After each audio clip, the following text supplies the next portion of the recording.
Nagbabrowse ako sa FB gamit yung cellphone ko.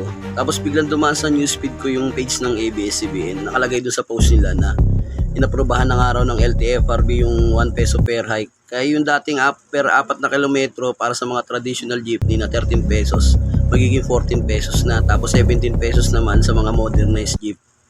Ngayon, tinignan ko yung mga comments. Ngayon, ito yung nakita ko sa mga comments. Siyempre, sa mga ganyang klaseng balita, asahan na natin na sari-sari yung magiging reaksyon ng mga tao.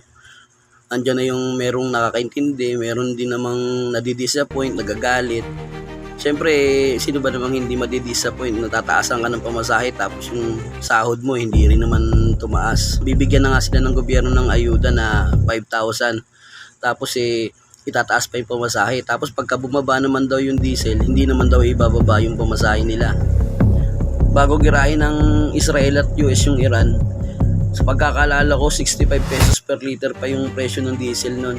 Pero wala pa man 2 linggo bago nila girahin, tumaas na agad yung presyo ng diesel ng around 20 pesos. Kaya yung dating 65, 85 pesos na yung presyo per liter.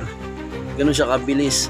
Ngayon naman as of March 17, binalita na tataas na naman daw siya ng 20 pesos to 23.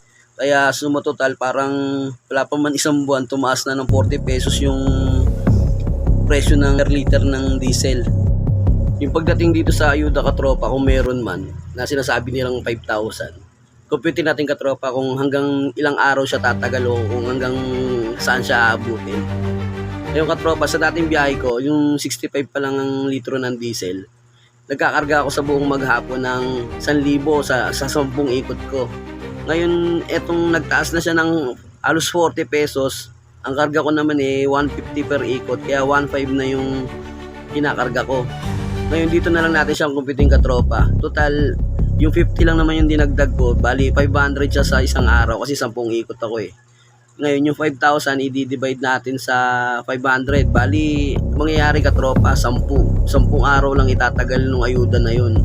Kaya kung magdadagdag man ng pamasahing piso katropa, huwag naman sana sasama yung loob nyo. Kailangan din talaga namin yun. Alam ko naman, hirap na hirap tayong lahat kasi pati kayo apektado. Pati mga bilihin, magtataas na rin. Pero para sa aming katropa, yung piso, malaking bagay na talaga yun.